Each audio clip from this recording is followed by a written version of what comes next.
আমার মধ্যে একটা হৃদয় বিদারক ঘটনা ঘটে গেল। আমার মধ্যে আনোয়ারা ফকির কিল হিজবুল বাহার নামের একজন মহিলার সাথে একটা হৃদয় বিদারক ঘটনা ঘটে গেল।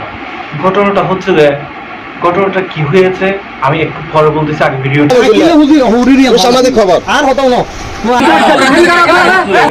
ওই মহিলাটা মারা গেছে। মারা যাওয়ার পর এখন ওই কবরস্থানে যখন কবর দিতে গেল, তখন তাকে এলাকার সমাজের কিছু ফাতি নেতারা তাকে হচ্ছে যে, যাদের বলা হয় সর্দার, তারা হচ্ছে যে এই মহিলাকে ওই কবরস্থানে কবর দিতে দিচ্ছে না। এবং তাকে বলা হচ্ছে যে যদি এখানে কবর দিতে হয় তাহলে সেখানে 50,000 টাকা তাদের দিতে হবে। যতক্ষণ পর্যন্ত 50,000 টাকা দিবে না ততক্ষণ পর্যন্ত তাদেরকে হচ্ছে কবর দিতে দিবে না। এই নিয়ে হয় তুমুল মারামারি এবং এক পর্যায়ে এই সবার সাথে এটা এখন অনলাইন জগতে ভাইরাল হয়ে গেছে। এখন মানুষ দিন দিন যেন জানোয়ারে পরিণত হচ্ছে। মানুষকে আশরাফুল মাখলুকাত বলা হয়েছে, পৃথিবীর শ্রেষ্ঠ জীব বলা হয়েছে, কিন্তু সেই মানুষটাই আজকে কুকুর থেকে পশু পাখির থেকেও খারাপ আচরণ শুরু করে দিয়েছে। যেই মানুষের হৃদয়ের সাথে আগলে রাখা দরকার সমাজের মানুষদের, সেখানে তাদেরকে তুচ্ছ তাচ্ছিল্য করা হচ্ছে।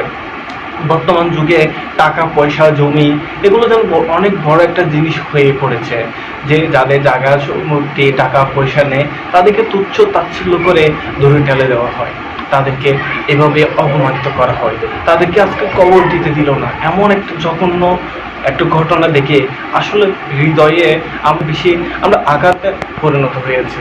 আমি সরকার এবং বর্তমান সরকারের প্রতি অনুরোধ জানাবো যে এটা নিয়ে একটা সঠিক একটা বিচার হোক যেন।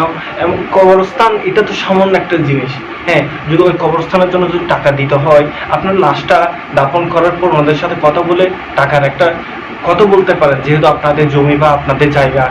কিন্তু এভাবে কবর না দিয়ে তাদেরকে এভাবে মারতে যাওয়া, এটা তো একটা ভালো একটা দিক হতে পারে না। যে বলছে মানুষ মারা গেলে তার কোনো গুনাহ থাকে না, কিন্তু আজকে দেখা যাচ্ছে ওই মহিলাটার গুনাহ বের করছে তারা একদল লোক।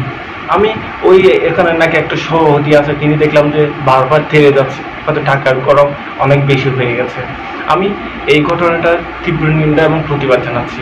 আমি সবাইকে অনুরোধ করবো এমন ঘটনা যেন আর কখনো কোথাও না হয়।